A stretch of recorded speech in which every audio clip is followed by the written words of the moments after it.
Жұлдыздармен ай жарық дала сағынып, тыныштықта өзіңді ғана тыңдайды. Сырларымды сіз айдала, сен үшін арналар. Сезімді байлама, мен сені ойлаймын, қалағыңа мүлде тоймаймын. Мен сені ойлаймын, мен сені ойлаймын. Сені сүйе әлем қарсы тұрса да, қанша қиын болса да, бізді алыс қылса да. Сені сүйе әлем қарсы тұрса да, қанша қиын болса да, бізді алыс қылса да. Мұңайып жүрсең, менің әнімді тыңда. Сен маған сенсең, салма жаныңды мұңға. Шынайы сүйсең, бөгет болмайды дымда. Жаным шын айтам, саған шын айтам. Өзіңді ойлай берем, көргенше қайтадан. Жүрегім жаурағанда, сеніңмен жай табам. Асығып сезім, күтеді төзім, іздесем сені қайта. Сені сүйе әлем қарсы тұрса да, қанша қиын болса да, бізді алыс қылса да.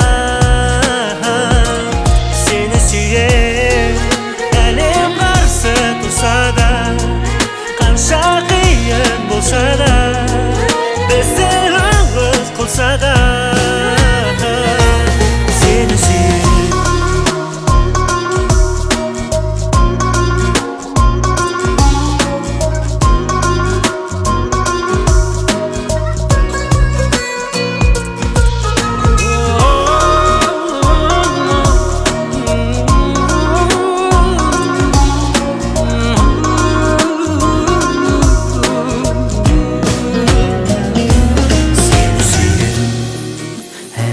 қарсы тұрса да, қанша қиын болса да, бізді алыс қылса да. Сен сүйе әлем қарсы тұрса да, қанша қиын болса да, бізді алыс қылса да. Сені сүйе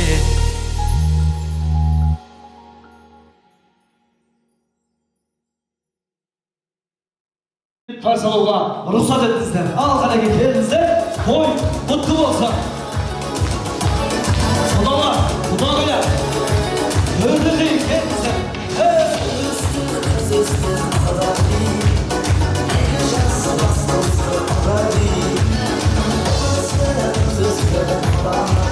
Ой, қареке келіңіздер, ортаңдар. Бейлі, құдаларды өткізгенмен бейлі. Құда болсын шыда.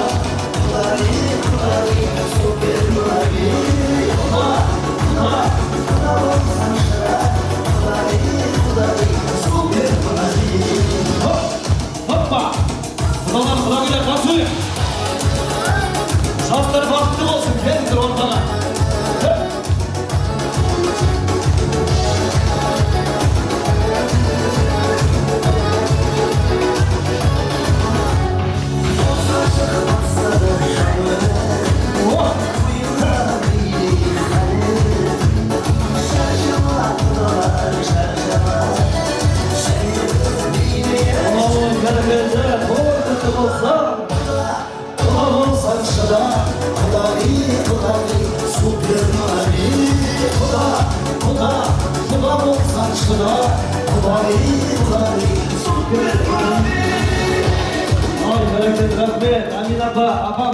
Өзіміз билей бермей, мұна келіп атқан құдалар күшті билейді көріп тұр ғой, подвижный бәрі.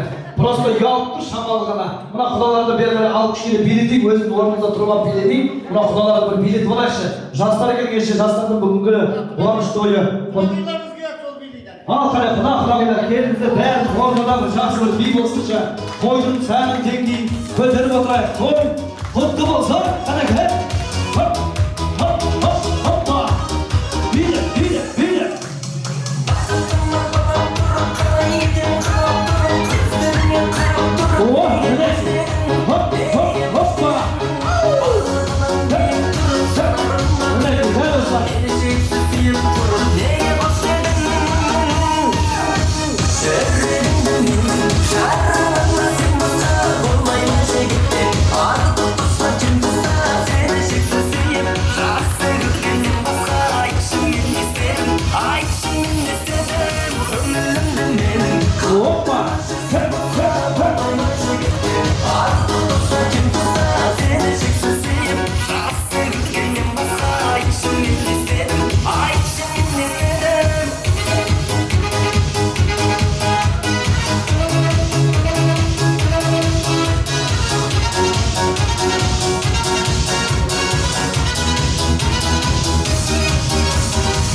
Ай бәрекелді.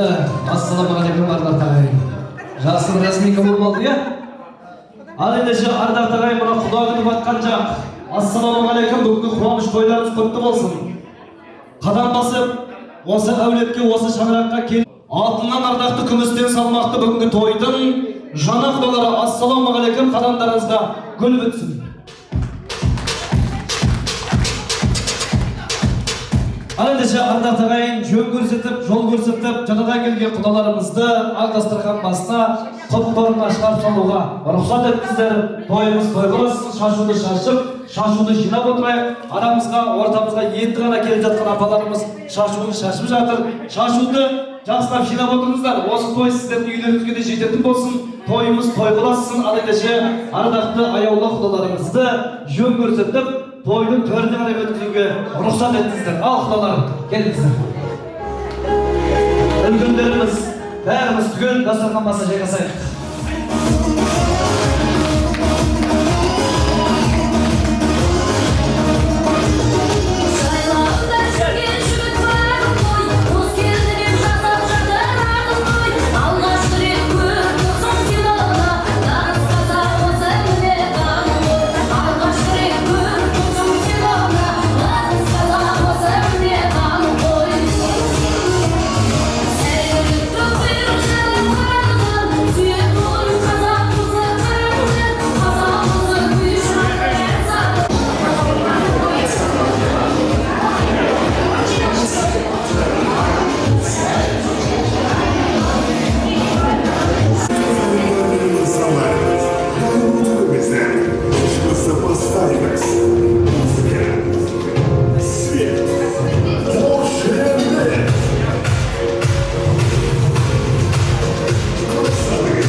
Ассалаумағалейкум ардақты ағайын.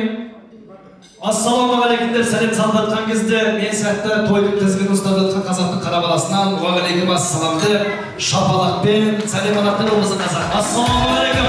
Қосылай, рулай. Ал енді апа бүгін той ғой, той болғаннан кейін шапалақты жаудыру керек. Бүгін үлкен қуанышты күн, бүгін мінекей екі бала сөз жарасып үлкен өмірге қадам басамыз дегеннен кейін әке мен ананың басты міндеті батасын беріп осы балалардың бақытты болуына тілек білдіру. Сондықтан ардақ ағайын, бүгінгі той дастарханымыздың басына қош келдіңіздер. Тойымыз той болсын. Бүгінгі тойдың иесі апамыз қуанып жатыр. Апамыздың қуанғаны сондай. Апамыздың қуанышы қойнына сыймай, мына қуаныштан төбеге басы екелі жетпей тұр. Ендеше ардақ ағайын, тойдың төрінде қуанып жатқан бүгінде мінекей алтын асықпай ұлын, атқан мінетін баласын бүгінде мінекей үйлендіріп жатқан Ғалия апамды орнынан тұрғызып бір құттықтап қошеметтеп қоймайық ағайын. Ғалия апа, құтты болсын.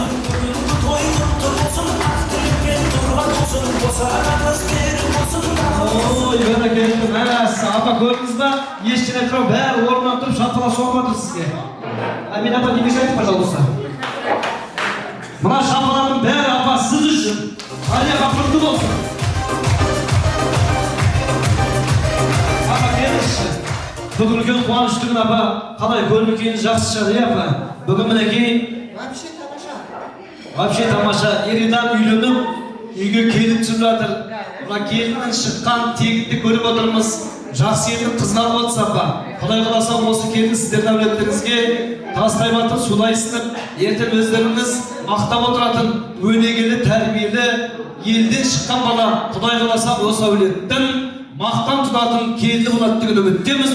Сол үшін бір тағы бір қошемет шапалақ соғып қойыңыздар.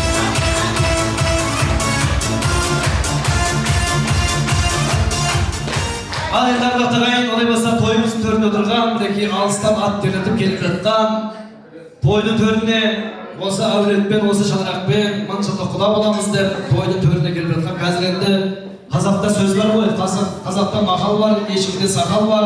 Мына құдалар қазақ айтады, Жылқы кісілескенше, адам сөйлескенше дейді. Bir көрген біліс, екі көрген таныс, үш көрген туыс дейді. Сондықтан ардақты ағайын, қазақ халқы өзі жөнімен жүретін халық қой. Амандасып алдық, тойын иесі көрсетіп бір құттықтап қойдық. Енді келесі кезекте рұқсат етсеңіздер құда күту тойымыздың ең басында әрине білісіп танысып алайық. Мына тойын төрінде отырған ардақты ағайын, ат теріліп келіп жатқан құдалар бар. Құдаларды қарсы алып жатқан осы бір әулет бар. Ендеше ағайын, мына келіп жатқан құдалармен өзімізді таныстырып өтейік. Кім күтіп жатыр құдаларды? Тойдың төріндегі аға өзіңіз келіп, мына тойдың төрінде отырған құдаларға өздеріңіздің туыстарыңызды, туыс болғанда үлкен анау Тынышбай ағам бар, Тынымбай ағам бар, сол кісілерден бастап, мына бүгінгі Ериданға және әйгерімге кім болады? Атасы болса атасы, ағасы болса ағасы, апасы болса апасы, нағашысы болса нағашы, дұрыстап таныстырып кетсеңіз, дұрыс болады. Ал енді апалар, сіздер сәл тыныштық сақтаңыздар. Алаға сөз кезек өзіңізде. Рахмет. Ассалаумағалейкум, құрметті құда-құдағайлар, құрметті бауырлар, туыстар. Мінекей бүгін біздің Ериданымыз келін алып бізді қуанып жатыр. Рұқсат болса мен таныстырып шығарайын. Оң жақ қолымызда отырған өзіңіз білетіндей құдалыққа барған Тұрманбек деген үлкен ағам бар.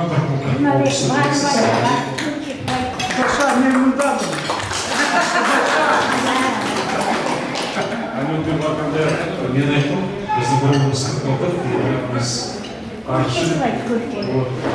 Құда меніміз қырқылдық, поэтому қырқылдық жағдайында көбірек. Жаңағы отырған Тұрманбек ағамның жұбайы Лара деген кісі.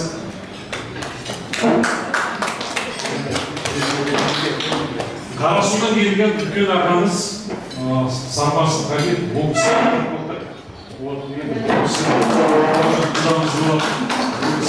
почетный учитель Казахстана. Сколько лет? Лет 52, наверное, он работает в этой образовательной системе. Всю свою жизнь работал педагогом, директором школы, заведующим РАМО и так далее и тому подобное. Значит, Джангарга вот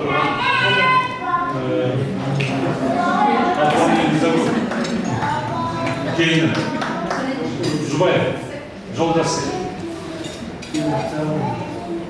Тағы да бір үлкен ағамыз бар, 40 мылтық. Бұл ағамыз Тынымбай аға, сонау Қостанайдан келіп отыр. Тынымбай аға көтеріп жіберіңіз, көрсетіңіз. Он когда-то вместе с нами работал с Мавриком, там он был председателем.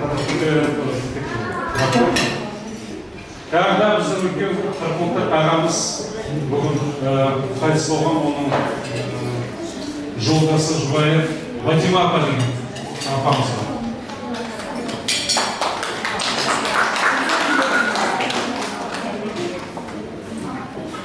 Біздің құдамыз жаңағы Серік әнінің құдасы. Қосылы тұрып, сылап, десек, көтерген сподобитс. Мына жақ-жағымыз біздің бөлелеріміз, Бакучай жақтан келген. Я забыл еще представить, үлкен апамыз бар, Майра деген. Майра, бұл біздің шешеміздің сүгір болды. Сүгір жақтың бөлелеріміз біздің туысымыз. Дальше не могу не отметить, потому что менің қайынбекем Павлодар жағынан, сонау Павлодардан келіп отыр, Зулиха деп. Бөлелерімізде оның кісі, мына жақта Қырқмылтықтар, значит, жаңағы біздің көкеміз Тұрманбек көкеміздің балалары. Ребята, надо представить.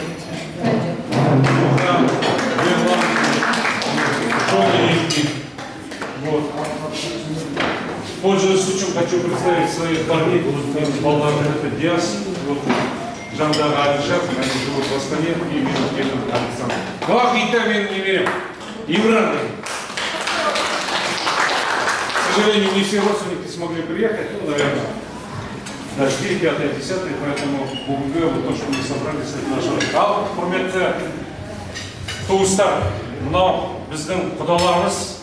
Да, действительно, мы ездили куда-то, алтын өттік. Бұл жаңағы біздің келініміз Айгерім деген туыстар. Поэтому их родственники наши. Болдық. Алдырегіз аға өзін таныстырдың ба? Я и так знаю, бас құда, Жұмабек. Бас құда Жұмабек конкретный. Бүгінгі жастардың таулай нағашысы, жылда жылқы беретін. Жұмабек аға, қош көрдіңіз, рахмет аға.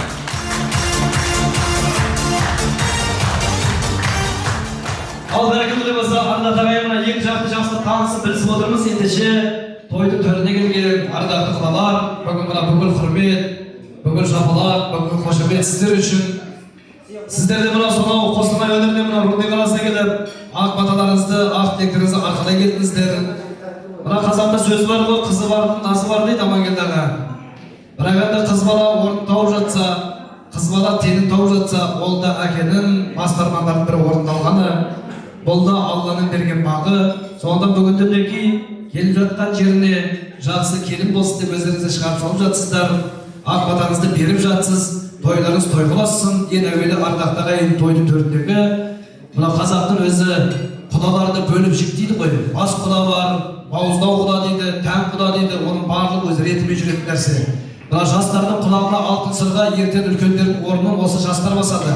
Жастарымыз біреу білсе, біреу білмей жатады. Бас құда дегеніміз құданың ішіндегі үлкені болады, бастап келеді, дұрыс па? Одан кейін енді бауыздау құда деген жігіт пен жаңағы қыз баланың әкесін айтады бауыздау құда деп, тән құда деп. Соны мына жерде отырған жастар құлақтарыңызды іліп отырыңыздар. Өйткені салтымыз, дәстүріміз, яғни қашан да биікте тұру керек. Ендеше ардақты ағайын тойдың төрінде отырған бүгінде мінекей Али апа өздеріңізге айдай сұлу келін сыйлап жатқан, мәпелеп бақ қаққан тойдың төріндегі Асқар Таудай әкесі бауыздау құда Амангелді құдамен Замзагүл құдағайға бір қошемет шапалақ соғып қойсаңыздар, нұр үстіне нұр болар ағайын, той құтты болсын.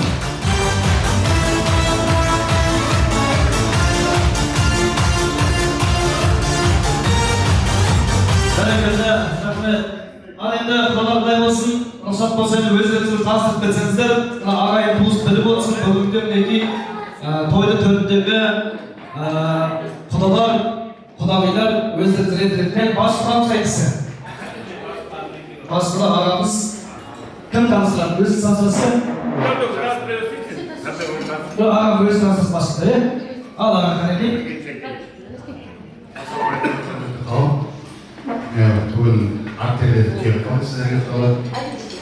Мен бізде өзі таныстыру дейін, ең бірінші отырған Амангелдің енесі болады, көз жасты Жандәуірдің ағасы. Қапа тұрып қойын. Енді құдағын бауыздау құдалары Амангелді нағысы жезден болады. Әлбек жездесі. Мен жұбайым.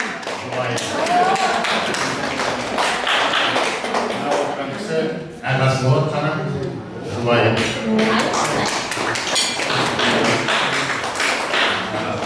Мынағысы Амангелдің құдағиы.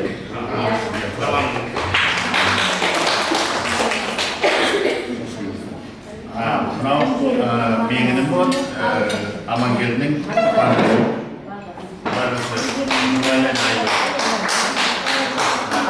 Жақта отырған мынау әсет ұлы.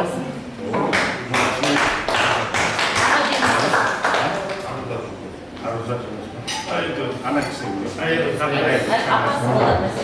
Ал енді мен бауыздауды не болды? Басып көді. Мен Амангелдіге құрдасы боламын. Сосын Амангелді құда боламын. Содан келді. Екеуміз бірге өскенбіз, бірге жүргенбіз. Есім қайыр. Ай, бәрекелді, қайырбек құда. Рахмет сізге. Екеуміз бала кезде өскенде өзі көріп тұр. Бүкіл параметріне келіп тұр, мына бүгінгі халықтарымыз маңшылық болсын. Басқан қарағандарымызға гүл бітсін.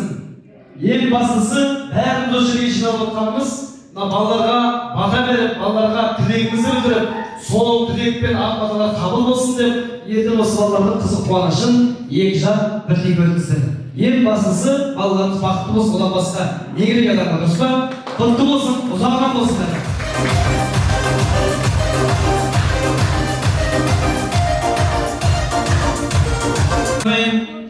Мына құдалар жаңа өздеріңізден рұқсат сұрадым.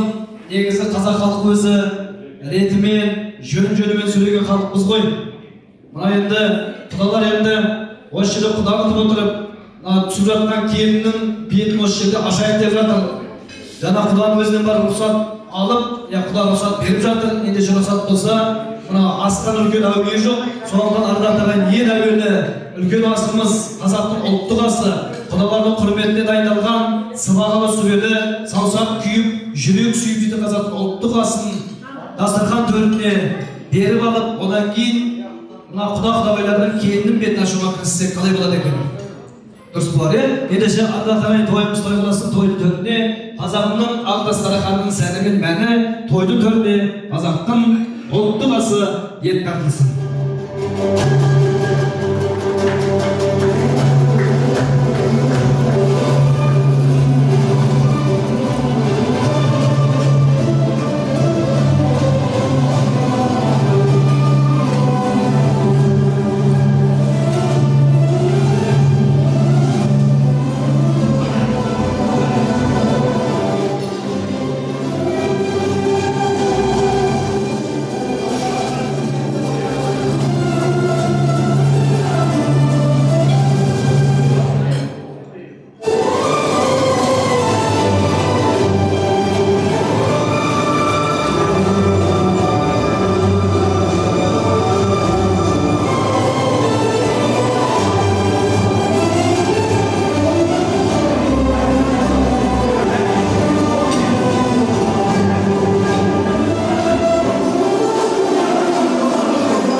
Астан алып отырайық. Астан алып, ішке ел қондырғанша сіздерге азғантай ғана бір 5 минут үзіліс, астаныз дәмді болсын. Рахмет қалада. Приятно аппетита, дорогие уважаемые гости. Спасибо.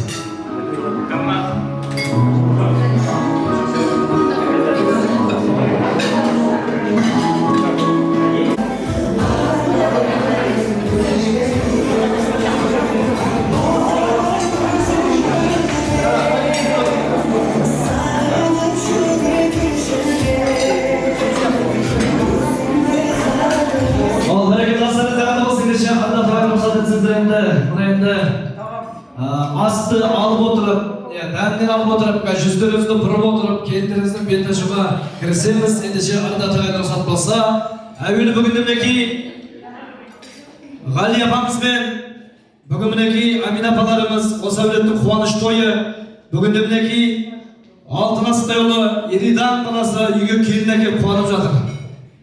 Ендеше ардақтаған осы қуаныш той ұзағынан болсын, қуаныш той ұзағынан болып, жастар бақытты болсын деп тойды төріне рұқсат етсеңіздер, өздеріңізді қошеметтеріңізбен бүгінгі үйленіп жатқан, бір басы екі бас болып бақытты болам деп жатқан ұлдарыңыз Еридан мырзаны қошеметпен қарсылайықшы. Ал кел жорға қарай.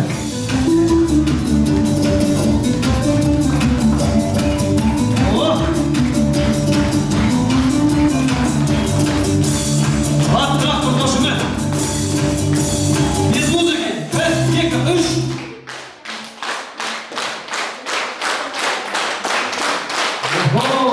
Не деген шапалақ. Еридан, құтты болсын. Көңіл күй қалай, жақсы ма? Точно. Сам понимаешь, что делаешь? Понимаю. Бақытты болыңдар. Ешкім қинаматқан жоқ, үйлен, все. Өзіңді сам решил, да? Правильно, дұрыс. Әйгерім екен бақытты болыңдар. Қалған дүниенің бәрі түгел, дұрыс па? Ең бастысы өздері бақытты болса болды. Өздері бір-бірін сыйлап жатса, әкесін де, анасын да сыйлайтын болады, дұрыс па ғайын? Ендеше жастарымыз бақытты болсын, той қыласын, Ғали апа, қуанышыңыз ұзағынан болсын, жапа, той қыласын. Ал Еридан осы жерде бұл, қазір енді қазақтың батасы бар, ақ бата беріледі, бата қабыл болсын, ендеше рұқсат болса, қолымыздан келгенше шапалағымызды аямай отырып, бүгінгі осы әулетке босаған атта қарап кіріп жатқан Айгерімдей ай десе аузы бар, күн десе көзі бар. Келіндеріңізді қарсы алуға рұқсат етіңіздер. Ақ жолды төсейік, келіңіздер. Ақ жол төсеп, келіндеріңізді қарсы алуға дайын болайық. Келіннің бет ашылғаннан кейін шашуларыңызды дайындап қойыңыздар.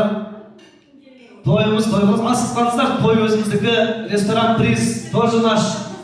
Бүгін құда келеді дегеннен кейін, Иридан үйленеді дегеннен кейін мына ресторанды сатып алдық бір күнге. Пока біздікі общем, өзің білеміз десесен көрші. Осылай жүрсе көрсем, мына жерде ақ жолын алып келеді қазір. Мен осылай. Кішкене ағарай, осылай мінеки. Ал енді қазақ халқы арымдайды ғой, қазақтың арыма қашанда қырын кетпеген ақ жол төсеп, келіндеріңізді қарсы алып жатырмыз. Жастарға тек қана ақ жол тілейміз.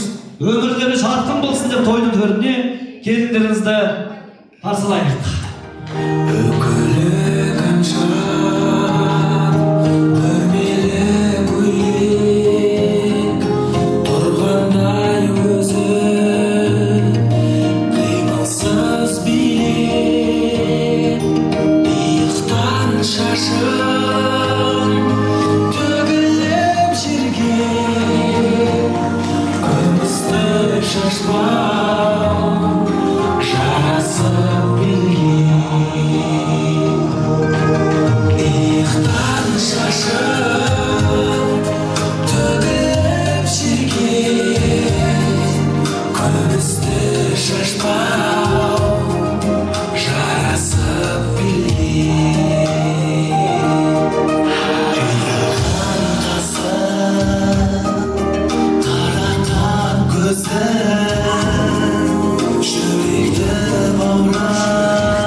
Той құтты болсын. Ендеше бәріміз орнымызға жақсылап жайғасып алайық. Қазақтың қазақшылығы ғой. Қазақтың салты басқа елде жоқ, басқа ұлтта жоқ. Қазақ қана келген келінді келген жұртымен осы беташар рәсімі жырлап отырып келген жұртымен таныстырады. Сондықтан мына енді Ғали апа, тойларыңыз той болсын. Мен мына қазақтың келіндерінің бетін ашып жүргеніме биыл апа тамыз айында 24 жыл болады. 24 жылда талай келіндердің бетін аштық. Талай отбасылардың бақытты өмір сүріп жатқанына куә болып жүрміз. Одан кейін бесік тойларын, сүндет тойларын да өткізіп жатырмыз. Құдай қаласа мына балаларыңыз бақытты болады. Осы әулетке 7 ұл, 7 қыз сыйлайды келіндеріңіз. Ең бастысы екеуі бақытты болады. Сіз сол кісілерге қарап, құда жағы, сіздер жақтарыңыз бақытты болып сүйсініп отырасыздар. Сол күнге аман-есен жетейік. Құдай қаласа тойларыңыз тойға ұласа берсін. Сол мен бетін ашқан келіндердің алды 8 етіп, арты 2 етіп, Құдайға шүкір бақытты. Мен тура 2000 жылы 21 ғасыр келген кезде Шқарасу деген ауылда мектепте оқимын ол кезде. Алғашқы бет ашуым еді сол кезде 2000 жылы. Сол келін қазір өзінің жұбайымен Құдай қосқан Әулиекөл деген аудан орталығында тұрып жатыр. Бала шағасы бар, қызын ұзатты, көрмек сол 24 жыл не болмай жатыр. Сосын мен енді мынау Ғали апа, Амин апа келіндердің бетін ашам ғой, сол келіндер 1 жылдан кейін ұл туады. Болмаса обязательно қыз туады. Сондықтан тойларыңыз той қаласын рұқсат етсе, бисмилля деп бастайық. Енді мына көрімдіктеріңізді ет жеп отырып ұмытып кетіп жүрмеңіздер. Көрімдіктеріңізді әкеліп салып отырыңыздар. Мына келіннің көрімдігін жақсылап салыңыздар. Кім 10 мың теңге тастайды, сол кісілерге чай с молоком буду наливать дейді. Кім 5 мың теңге, 2 мың теңге чай без молока. Вообще, режимет дұрсыз. Кім 1000 теңге тастайды, чай никогда пускай сами наливают деп келді.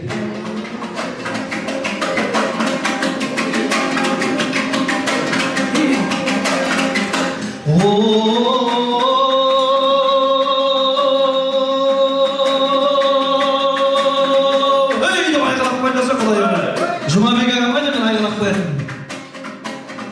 Ağlayın ağlayın bir taşarda bastayın.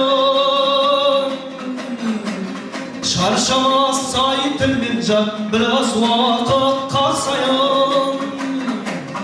Kası gözün kıyılı, aklay boynun iyili. Kelip doğrusun ağıstan, ağıstan. Kelin bulup yiyelim. Kelbidin kalkan kelip dur, evlidir kelip görüp dur. Şişik attan kızıl gül, nur söylesin döküp dur. Bitkiga bitir mayda tam, Jaksın sözü şigir var.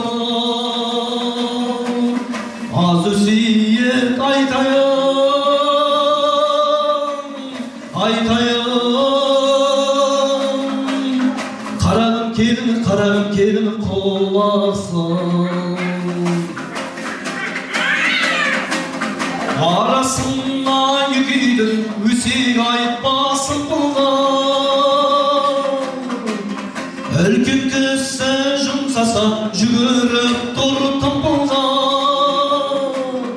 O sotardan jamagan, asüzgü yetir kanagan.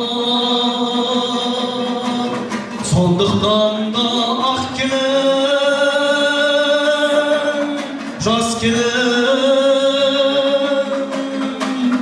Arvaqtarga mın selim.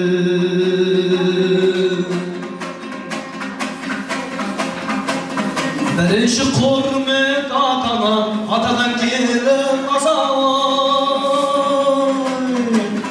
Hürmet kılsan atana, molluk arsın bazay. Sonduqtan da ah kelem, jas kelem. Atalarına əjilerini berselim. Bereket olayımızda Ardatagay toydu töründe jas kelinden nagaşı ata əjileri de жазған екен. Батима апамыз бар ма? Батима апа бүкіл пенсияны кеп тасташы апамна жерге. Бүкіл пенсияны кеп тасташы апам бір айлық. Батима апам бастаған, Тұрғанбек ағамызбен, Клара апам қостаған, Ғабит атамызбен, Люба әжеміз, Тынымбай ағамызбен, Назира апамыз, Алмагүл әжелерімізге сәлем салып жатыр. Келіңіздер, көңілдеріңіз салып отырыңыздар.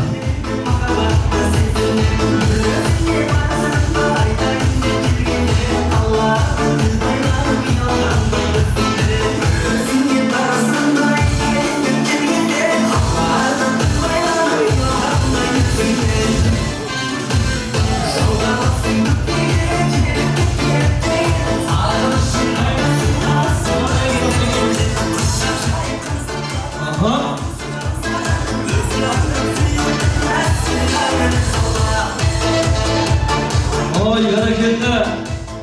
Апа не болды? Атам көңашқа тастап қойды ма? Ұрсып атса.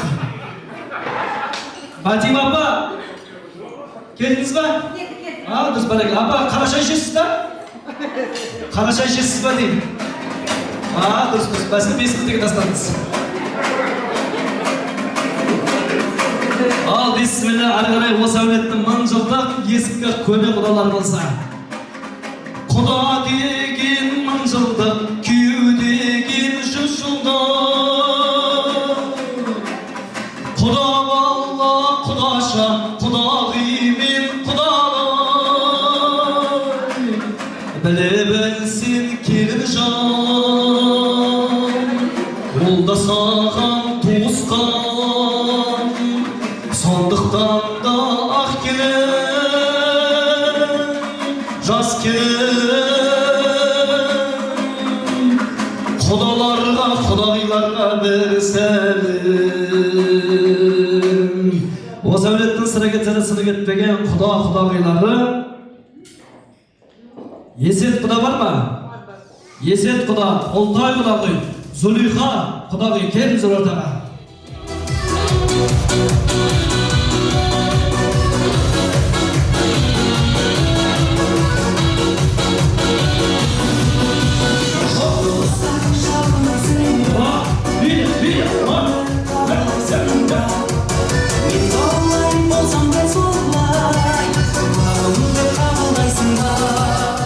бәрекелді. Есет құда. Тоже чай без молока хочешь, да?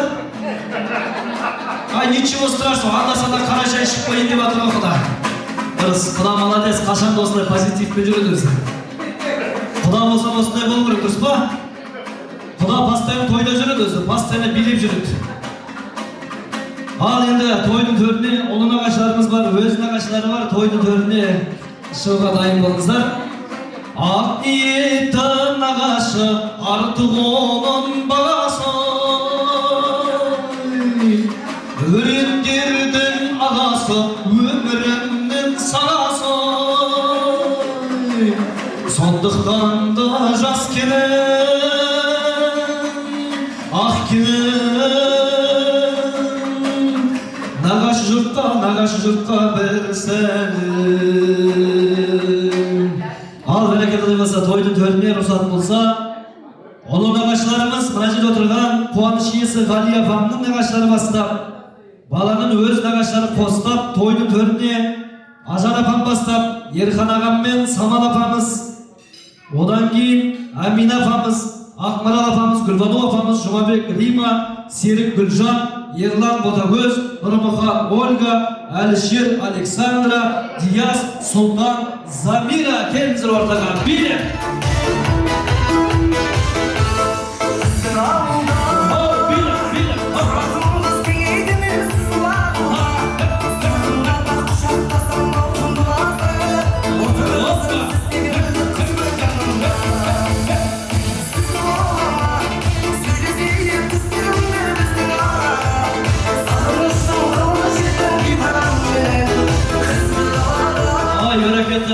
Апамнадан бәрдегі қараша ішіп кеткен бүгін.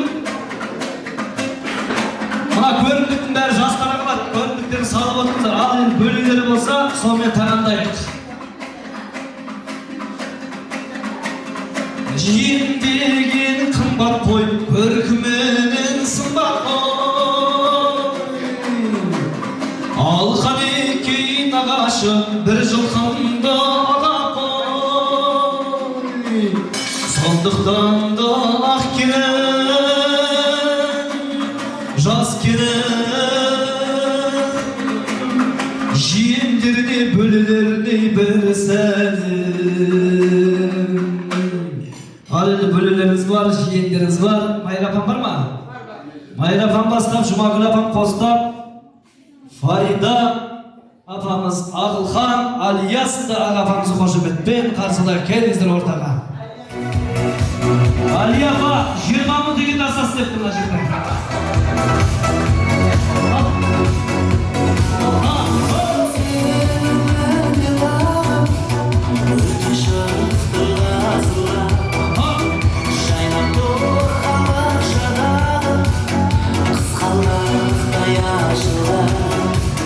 Бәрекелді, сіздер кім боласыздар? Бөле, Алия, сосын кім? Көрініп тастадыңыздар ма? Муж за себя бросил. Қазір кетеді салып кетті. Алия 20 мың теңге жазып берді. Алия 20 мың теңге. Сейчас будем смотреть. Ал апа бәрі болды ма? Болды қалды, я? Базардан алған бөзім ай, жалтырайды көзім ай. Ерінбес сен сәлем қыл, сөйлеп тұрған өзім ай. Сондықтан да жас келін, ақ келін, өз мекенін өзіме берші бір сәлем.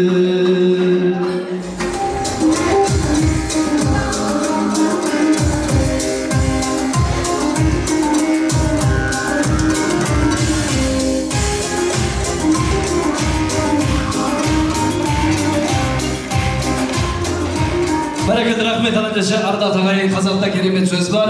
Қазақ айтады: келіннің бетін кім ашса, сол ыстық деген. Қазақтың салты бойынша күмбірлеген қара домбыраммен, азғантай даусыммен жырлап отырып келіннің бетін ашатын салтымыз, бет ашарды өткізіп тамамдап жатырмыз. Ендеше ардақ ағайын келінге өзінің келген елі ыстық болсын. келінге енесі ыстық болсын деп, қазақша айтқанда. Енесіне келін ыстық болсын деп, тойды төріне Ғали апа өзіңіз келіңізші бері қарай. Өзіңіз келіп, апам уже ақ орамалын дайындап жатыр, өзі тақпаған ақ орамалын деп апам. Қазір көрсетесіз қалай тағып. Апа, енді мына оң қолыңызбен асықтаңыз апа. Оң қолыңызбен келіннің ақ орамалын көтеріп, мен домбырамның шанағымен келіннің сұлу жүзін мына отырған туыс туғанға көрсетіп қойға. Ал, бисмилла, той құтты болсын ағайын.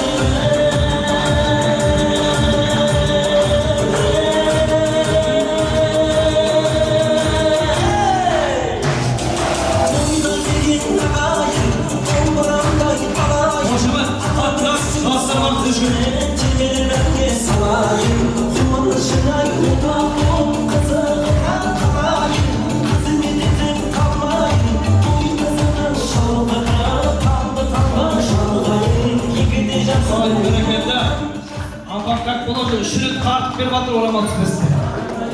Апам алады, дұрыс қарекетті, бесмілі апа, мінеки ақ орамалды тағып жатсыз, келіндеріңіз дуайтыбай жақсы.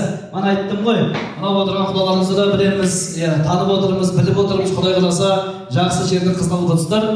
Алла амандығын берсе, осы балалардың бақытын көріп, осы балалардың қызын көресіз апа.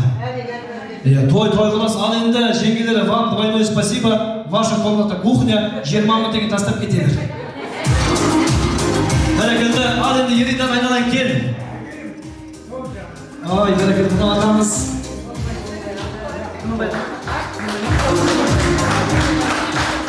Келіңіз. Онтаға атып отыр бақсы. Атып алсын. Еридан, екеуін қатар тұрыңыздар. Ай, бәрекелді, қуанышына шегі жоқ атамыздың. Ата! Аха. Ай, бәрекелді. Ата! Сіздің жасыңыз 100-ге жетсін. Сіздің 100-ге келген жасыңызды бұна түсіп жатқан келінге берсін. Сіздің жасыңызды мұна Еридан балаңызға берсін. Сіздің жасыңызды мұна отырған қонақтардың бәріне берсін. Мұна отырған құдаларға берсін. Сіздің жасыңыз маған берсін, мен жасым сізге берсін.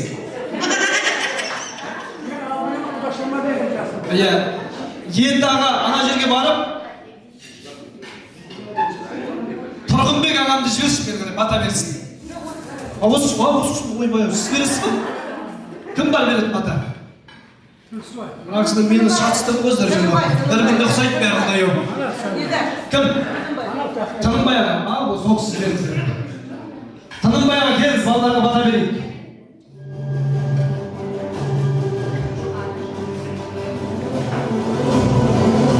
Ақбадамызбен өнімізге қалыппыз ғой, ендеше ардат ағай, ақбадамыз қабыл болсын, Тынымбай ағамыздан балаларға деген бата болсын. Келіңіз аға, мына жерге келіңіз.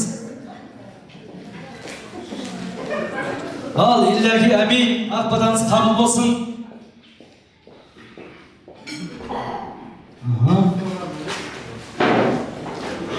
Ашып алыңызды көмекті. Ал, бисмилlah.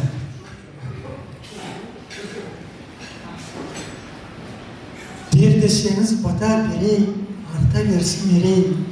Екі жасқа үй болған ақ тілекті төгейін. Қорасы толған мал болсын, үй толған жан болсын. Татулығы жарасқан өмірлері сән болсын. Күнде қызық думан той үйлерінде ән болсын. Дос пен туыстары көп болсын, дұшпандары жоқ болсын. Замандары шат болсын, дастарханы тоқ болсын. Махаббат сезім өмірлік суымайтын шоқ болсын. Үйіне көп болып бала берсін. Балаға талай талап сана берсін. Барлық балам өмірде өнерлі боп, бақыты барған сайын таса берсін. Ұлдарың өсіп бай болсын, құлының өсіп тай болсын. Қыздарың өсіп қылықты жұлдыз болсын, ай болсын. Тоқ өтерін айтқанда дәулетке сәулет сай болсын. Бақытты болыңыздар.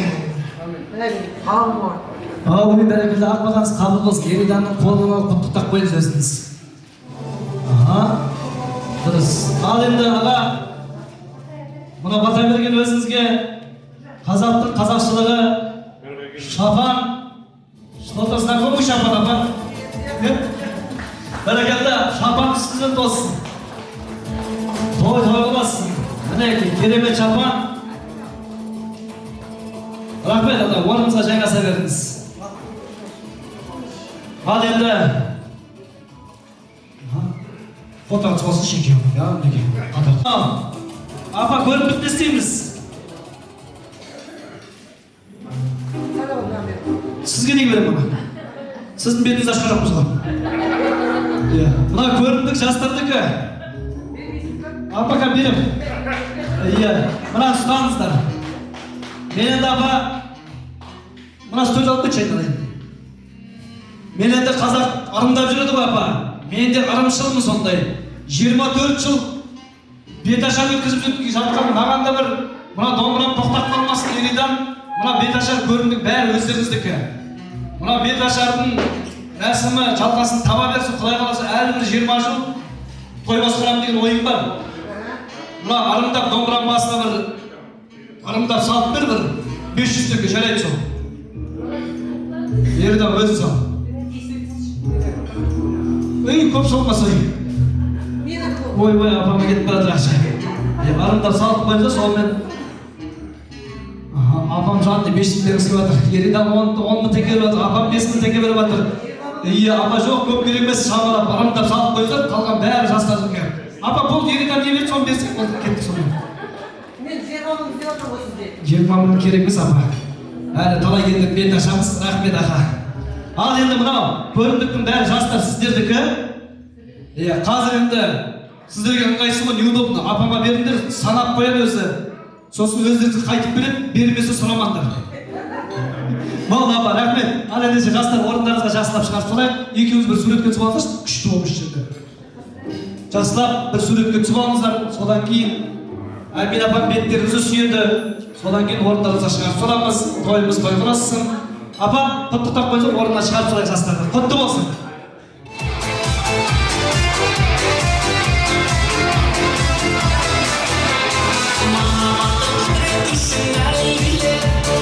Екі жастың табыстыққа жүрегін Жастық жалын асыл арман ниет Бақыт сыйлап осы гүлді гүлдерін Той үстінде тәтті күндер Рұқсат болса мына келесі ақ тілегімізді ақ батамызды беріп отырып, бүгінгі жастардың қуанышына келіп, ардақты ағайын тойдың куәсі болып, ақ тілегін ала келген, ақ батасын арқалап берген, алтын уақытын бөліп берген ата әжелеріміздің ақ тілегі қабыл болсын деп, тойдың төріне құттықтау сөз кезегі Бәтима апам бастаған, Тұрғанбек атамызбен Клара әжеміз қостаған, Тынымбай ағамызбен Нәзира апамыз, Ғабит ағамызбен Люба апамыз, Алмагүл апаларымызды қошеметпен сахна төріне алдырайық. Келіңіздер. Ой, құтты болсын.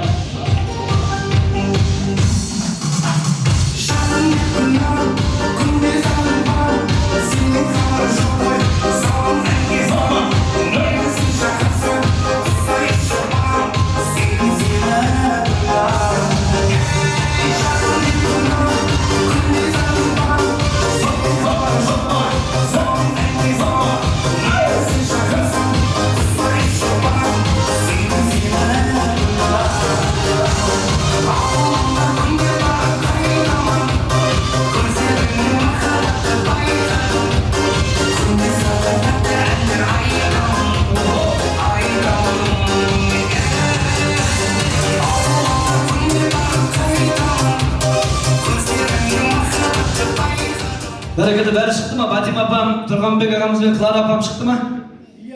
Тынымбай ағаммен Нәзира апам, Ғабит ағамызбен Люба апамыз, Алмагүл апамыз бәрі шықты, е? Кел жақын тұрыңыздар. Ал енді кімнің пенсиясы кіші соғыстан бастайық. Ал енді рұқсат болса, ер азамат аталарымыз бастасын, әжелеріміз қостасын, рұқсат болса, е? Үлкеніміз кім? Кімнің жолы үлкен, кімнің жасы үлкен өздеріңізден? Балалар құттықтап тілек айтыңыз. Ал ағайын.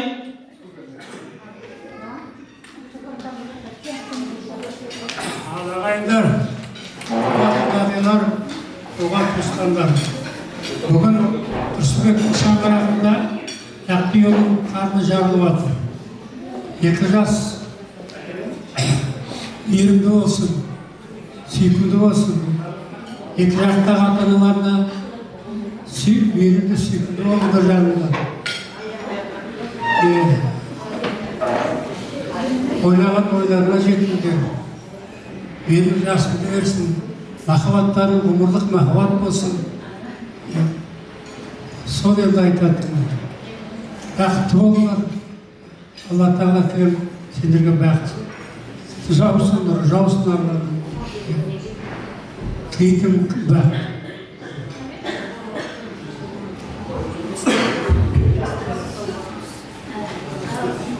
Ғалия,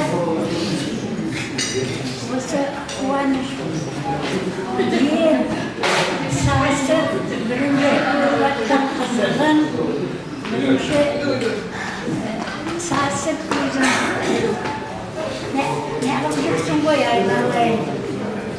Мынау қуанышың жағынан болсын. Құдалар, сіздердің де қуаныштарыңыз бұл. Құдағилар, қуаныш жағынан болсын. Балалардың жолы ақ болсын. Балалардың өмір жасы ұзақ болсын. Бірге өсіп, бірге қайнасын малмен жасын. Қашанда отбасылар аман болып, Алла тағала тілден көзден сақтасын, қайда жаманнан сақтасын. Оттан судан сақтасын. Алла біздің тілейтініміз сендерге ғана амандық, Алла берген амандықтың арқасында сендер өмір сүресіңдер. Ал енді айтады ғой Алла, бай болыңдар, жақсы болыңдар деп. Бай болу, ол бәрі екеуіңе байланысты. Екеуің өмірде адал жұмыс істеп, үкіметке ме, әлде қазір үкімет дегенің жоқ қой. Әйтеуір істеген жұмыстарың адам болсын, тапқан табыстарың берекелі болсын. Әрқашанда осы құрып жатқан отауларыңның босағасы берік болсын. Осы Алланың берген өмірін екеуін қартайғанша өткізуге тілектеспіз. Өмірде қол ұстасумен қартайғанша өтіңдер. Соны тілейміз. Алла біздің тілегімізді қабыл етсін. Ал құдағи қыз жатып отырсыңдар. Қыз өріс дейді. Мынау өрістеріңіз жайлы болсын. Келгенде құдағиымның үйіне бардым деп шалқайып жатып, рахаттанып, бір құман су ішкенде еш нәрсе жетпейді. Сол әрқашан құдағи мың жылдық дейді, бір жылдық болсын. Енді Ғалия көндіріп атсын, отауың оң жағынан болсын. Осы балалардың отауының қызығын құдағаменен сендер қызығын көріңдер. Әумин, рахмет. Тілегеніміз қабыл болсын. Бір Аллаға байланысты ғой, Алла қабыл етсін. Әумин. Рахмет, апа.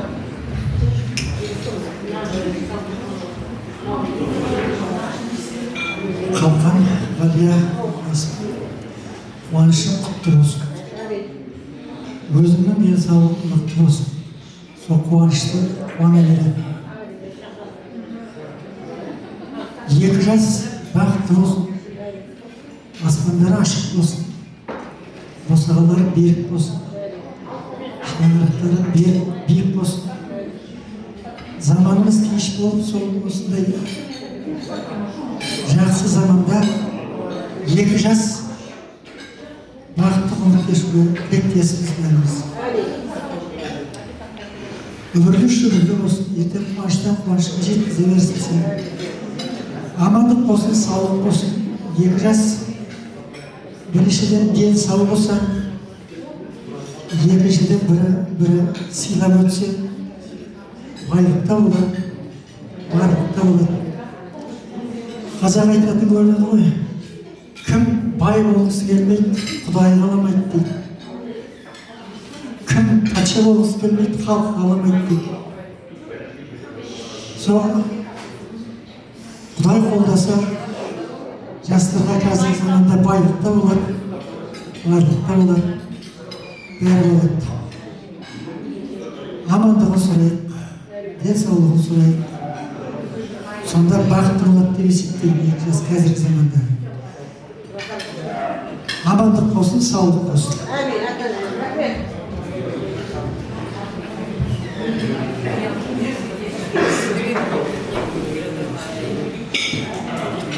Что не слышал? Қуаныштарым мол болсын. Арасында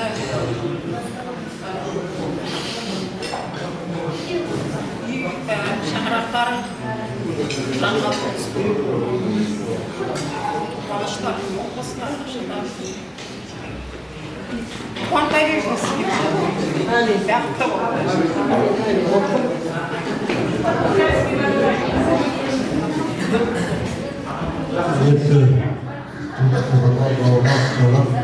Бүгін Тұрсынбек ағамның апамның туған жеңгеміздің немересі той жасап жатыр, шаңырақ құрып жатыр. Мен Уәлиевке, Серікке қалған туыстарымның бәріне шын жүректен туған туыстарым жағынан болсын, қуаныштарым қуана беріңдер деп сондай алғыс айтқым келеді. Мынау жаңа келіп жатқан құдалар келген адамдардың жағынан болсын, мың жылдық құда болыңдар, жатты тұрыңдар. Егер Мәлек баласының баласы, Мәлек баланың аналары тәтті тұрса, жақсы тұрса, сыйлы тұрса, ол какой-то степени влияет на семьи, бақытты болып балалар. Сондықтан өте қуаныштымыз, көп таза болған. Айналайын балаларды білеміз. Бізді шын жүректен құттықтаймыз. Сіздерге сияқты өмір тілейміз. Семьяларыңыз бақытты болсын, ойыңыз аты болсын, өрт болсын, байлық аты болсын. Дастархандарыңыз бірге жақсылыққа жайылсын. Мамаңызды, балаларыңызды, апаларыңызды, ағаларыңызды бәрін сыйлаңыз. Егер де оларды шын жүректен сыйлап, мыналарыңызды жақсы күтсеңіз, ол Алла Тағала қайтады. Бізде сонда сізге көп ішімізде көп рахматын айтып жүреміз. Қайда жақсы балалар анасы қалай сенеді. Бақытты болыңдар, егерінше үрді шүгір болыңдар, бізді қуанта беріңдер, біз той осыға келе берейік. Бәрі қазақ тойлары сіздердің арқаңызда. Бақытты болыңдар, шын жүректі құттықтаймын. Апа бәріміз айтып болдық па? Да? Точно, ренжімейсіз ба? Болды онда. Ал бәрекелді десе жастар ата-әжелеріміздің ақ тілегі қабыл болсын, жастар бақытты болсын, бұл кісілердің қашанда тілегі батасы қабыл болады. Ендеше Ғали апа келіңізші, суретке түсіп алайық. Фотоны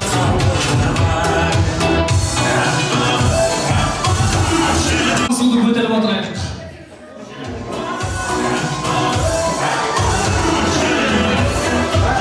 Ендеше адамдар рұқсат болса, қазақ айтады. Қазақ деген бір ел бар, даулатын, бәйгедара шатпаған жауратын, бүркіт қазағын ет жемесе, ауырмай ауырып отыратын, сыбағымыз сүбелі, саусағымыз күйіп, жүрегіміз сүйімді қазақтың ұлттық асы еттен алып отырыңыздар.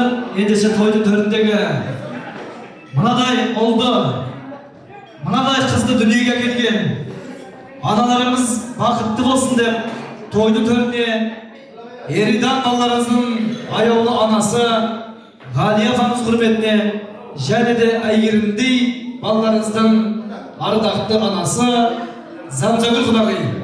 Сіздер үшін келесі әсемен ауздарыңыз дәмде, құлақтарыңыз әнде болсын.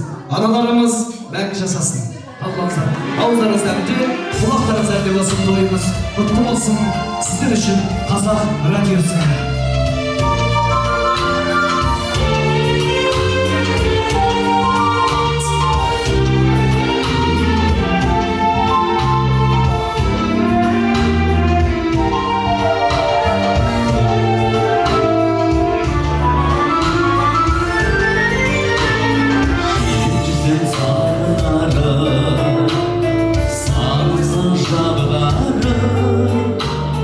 Anasın bir özün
бүгін жастардың құрметіне азғантай дайындалған сый құрметтеріміз бар.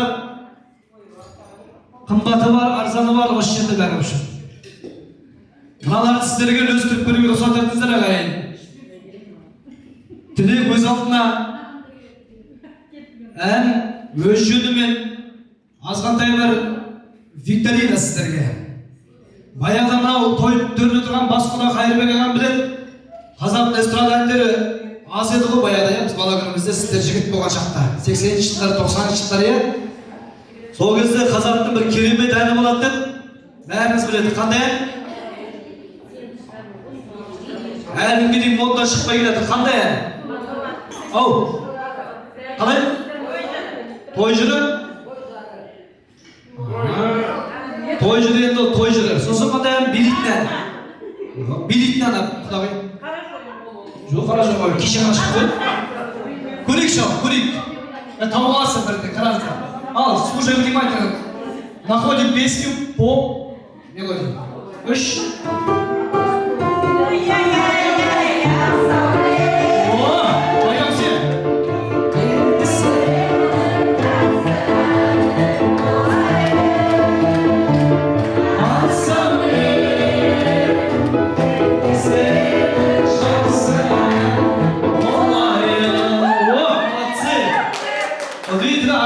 Все знают. Дуспан? Сол үшін никому подарок не дам. Бәрі білесіздер. Мына жерде қолын көтерген апа-мама берейінші. Апа, кім қолын көтеріп бірінші? Сізге ойбай, екеу таласады енді. Екеуіне берейін бе? Екеуі құқықтанмасын. Екеуі құқықтанмасын, екеуіне бірдей подарок мінекей. Апа, есіміңіз кім? Ажар және Жұма білмәс. Наурызымда? Наурызым Сити. Сіз қайдан сапа? Тоже Наурызымда? Молодцы. Я Шкасуцкий. Наурызым вообще отношения не имею. Только мама с Наурызыма. Ал әрекетен болса, артақтағайын рұқсат болса, примерно вот так. Енді мынау құдалармен жарыса бермеді. Құдаларда подарок алсын жасыма. Ал көрейік, ал келесі мелодия. 3, 2.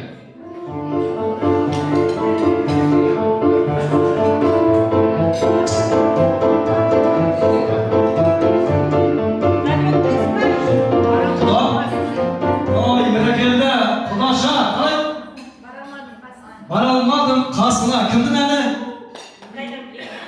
Қайдан мен сізге сұраққа жоқ ма, апа?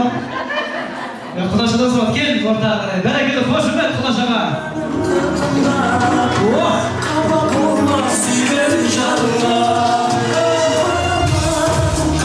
Бәрекелді, рахмет. Әсет үйдегі келін ғой. Құдаша, таңдаған қылш. Осы өретті Құдашасы ғой. Бесеуін аласыз ғой, өзіңіз біліңіз. Бір зеленый базарда жүрген дейін таңдап алшы. Екеуін алыңыз, дұрыс, бәрекелді, қош ұрмет тақпайыңыздар. Қайрақ ұрдасына бара алмадым қасына. Ответ правильно, да? Дұрыс.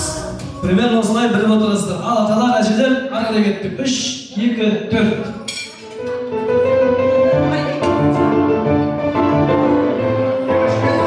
Ой, бәрекелді, аға. Келсеңіз бердірей. Мінеке, ағама бір қош ұрмет, шапалақ, опа. Бәрекелді. Рахмет, жіберсей қолды. Қысып атыр өзаға, денсаулығына сеніп тұрады ме? Есіміңіз? Нұрмұхаммады. Кім? Нұрмұхаммады. Жақсы. Қаяқтан келдіңіз? Рудный. Местный, да? Мәсіп походканы көріп местный. Так, сізге за правильный ответ. Какая песня была? Девочка из города Караганда. Девушка из города Караганда. Правильный ответ. Дұрыс. Так. Қош ұрмет тақпайыңыздар. Так, не қажырмыз. Мынандай керемет сыйлық мінекей. Жете ма? Точно? Қай жерде отырдың? Қай жерде отырдың деймін? Кетсей енді істеп тұрсын.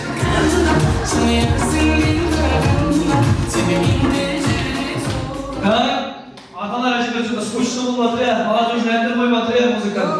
Тағы көріп алайық, сосын үлкен кісіге көшеміз. 3, 4, 5. Қайырбек ма? Қандай?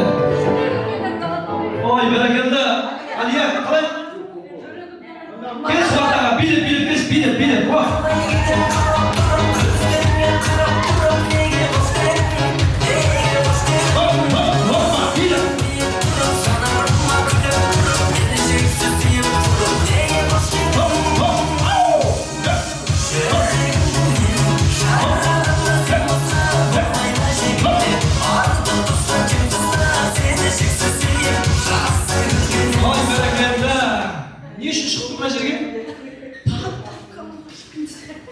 Күшті майсаңыз, жаратысқа келмей сияқтысыз. Так, қандай? Жүрегім менің молодой. Күйеуім менің постоянно холостой, да? Күйеуіңіз қай жерде? Міне отырып өзім алмаған.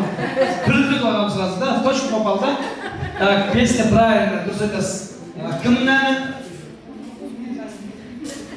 Вопрос, давай так қойып маған. Мынау кісі мен келгеннен бастап ұрысып жүр құда. Подскажи. Послушаем, давайте, оригинал, знай.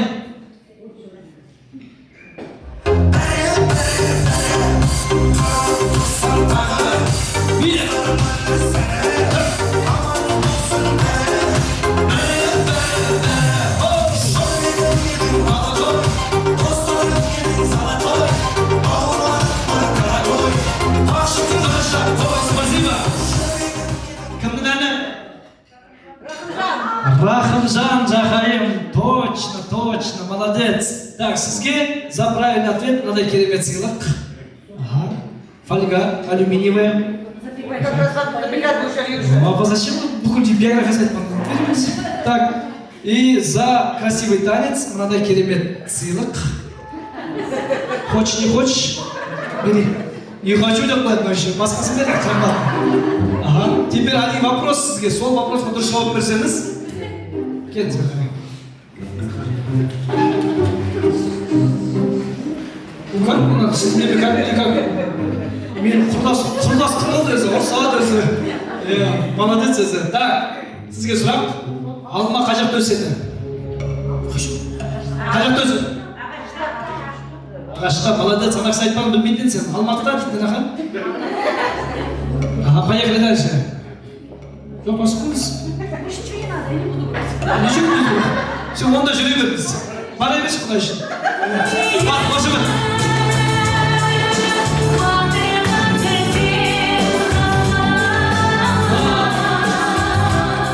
Молодец, Алия, мына ән сіз үшін шағылған ғой.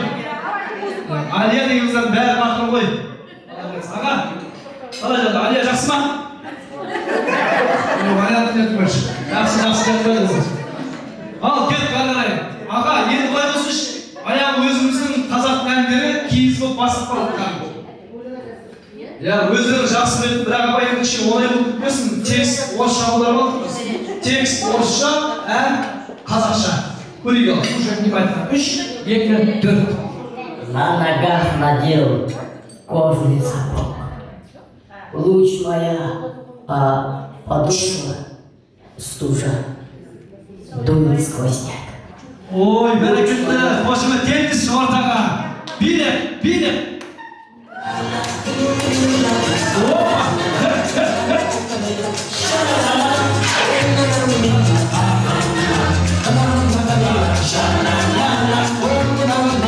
Бәрекетті көрдіңіз ғой, текст на русском, қазақша. Аяғыма кигенім бұл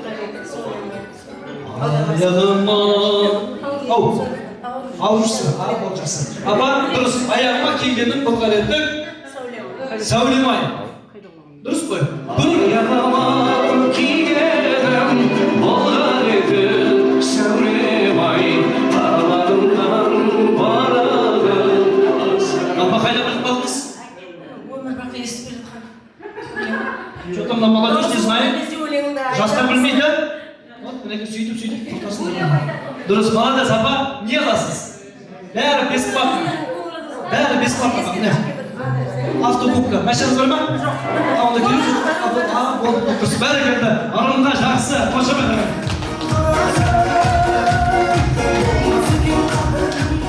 Примерно солай. Ескі әндер тағы болсайық, ескі әндеріміз ана жастар білмейді екен. Нерида, напрочь, знаешь, қайшы жас? Аяғыма киген болдар еді.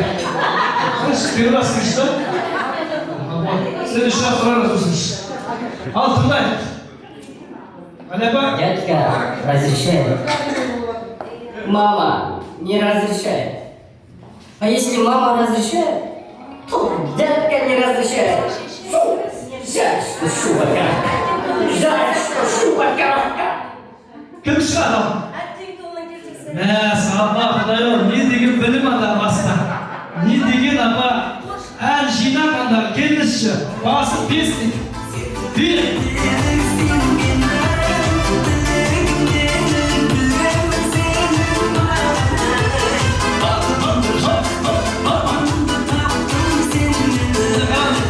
Ешкім бірге жоқ, мынақсы біліп отыр, көрдіңіздер, апа қандай? Перевод пайдасы, әттең тонның келтесай. Әттең тонның келтесі, әкең көнсе шешең көнбес, шешең көнсе тағы көнбес. Әттең тонның келтесі ай. Молодежь знаем эту песню? Молодежь вообще ештеңе емес по-моему. Бәрекет апа, не деген білім мынау құдай, не деген апа, мынадай сізге керемет сыйлық, китайский кондиционер. А жоқ? Сіздің қасыңыздағы апайларда бар, сізде жоқ, қалайсыз? Оларда кемсіз бе де? Мынаны ал, апа, адамға соңғы шығатын тіс. Ақылсыз. Протез. Рахмет апа, жүре беріңіз.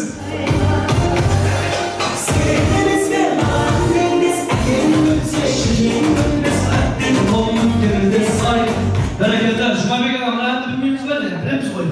Все подстроено. Коляда. Так? Ойна. Құдалар, сіздерге бір сыйлық берейінші. Қайырбек құда, сізге бір күшті бір әзірлеуге болды еді, сіз үшін ойға қатыспай өтсіз. Ал тыңдай, үш. Дождь будет. Идти не всегда. Это важный момент. Я не помню. Тыңдауға беденіміз. Еще раз. Еще раз. Повтори. Дождь будет. Идти не всегда. Это важный момент. Я не помню. Звонок в студию можно? Да, барма? Ой, молодец, аға. Кел, шалтағыны бірікші. Билет, жоқ, аға, кел. Майда. Есімде қалмайды шудың бойында. Сен іздедім бір ойында. Өмір үзбеді. Сіз үшін расымен қуанып отқан кісілер ғана шапалақ соғып отқан. Шудың бойында. Ахан, отаншы киім. Так, мынадай керемет сыйлық. Машинаңыз бар ғой? Бір емес екі машина болсын. Бәрекелді ағама бір қошемет, шапалақ.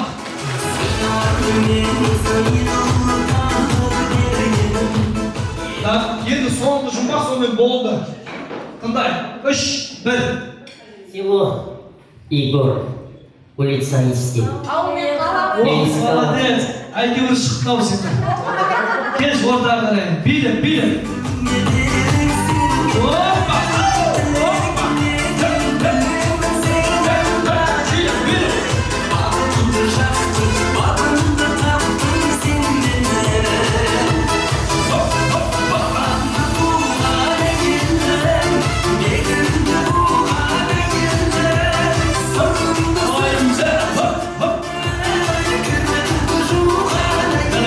Рахмет, есіміңіз кім?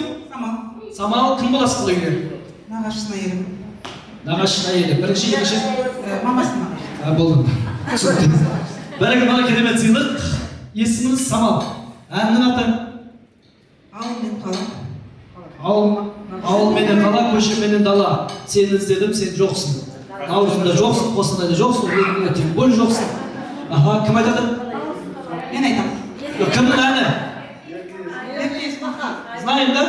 Оны білет, Ерке Исмахан. Что вы про нее знаете? Певица. Певица. Красотка. Мама недавно родилась. Мама недавно родила. От кого родила? Райан. Мынақсы бүкіл өзің жинап алғансыз, молодец. Да, молодец. Бәрін білесіз. Мынандай керемет сыйлық. Рахмет, орныңызға жайғасыңыз. Қош отырыңыз.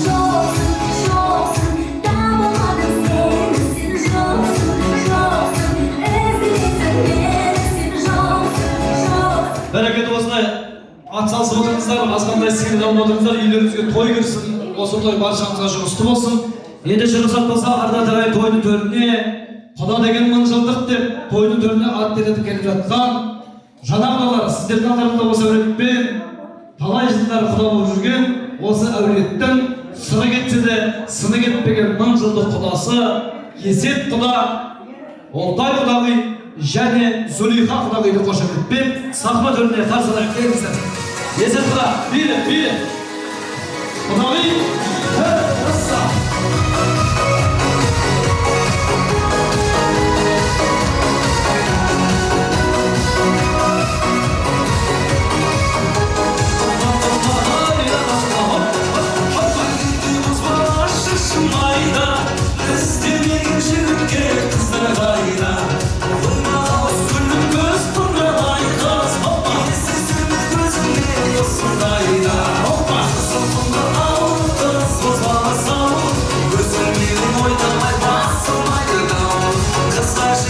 Ай, бәрекелді.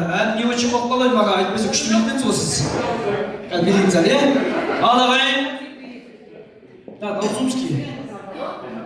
Сәл тышқанбыз. Сөйтіп қоймасам сіздерге. Ал, бәрекелді олай болса құда болсан шыға дейді. Амангелді құда. Осы әулеттің маңжылды құдасы Есет ағамыз. Әлі таныса жатарсыздар. Бұл кісі енді өте бір сондай бір керемет азаматтардың бірі. Айтып отырмын, постоянно тойда жүреді бұл кісі. Тойда жүрсе, значит, ел сыйлайды, дұрыс па? Ел сыйласа, тойға шақырады, тойда жүреді. Сондықтан мына келіп жатқан құдаларға, қадамына жақсы бір тілек айтыңыз, мына отырған балаларға ақ батаңызды беріңіз, жақсы тілек айтып құттықтап қойыңыз. Ал құдалар, жаңа болған құдалар, бүгін бізде үлкен мерейтой болып жатыр. Біздің құдам Еридан, мен әйелім бұл бас қосып жатыр. Біздің барымыз бас қосып жатыр бар бізге. Тілейтін, жастарға тілейтін зор денсаулық, бақытты болыңдар, бала шағалы болыңдар.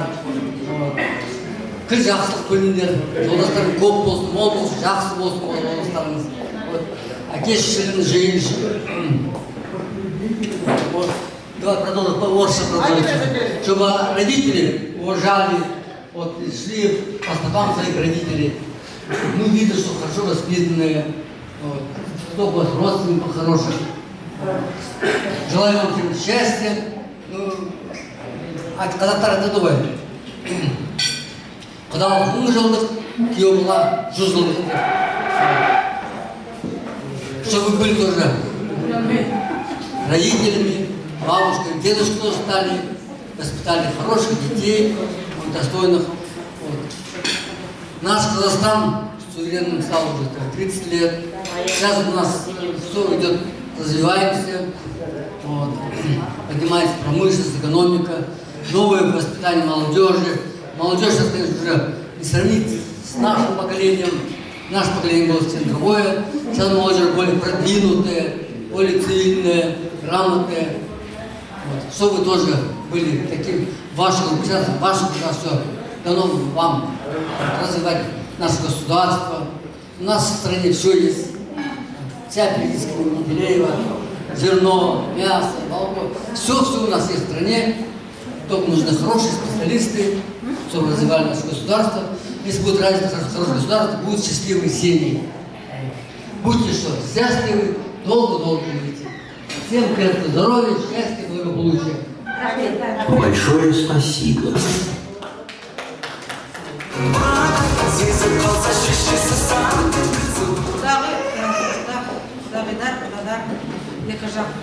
Екі жаққа да қайырлы болсын, далаптарыңыз 1000 жылдық болсын.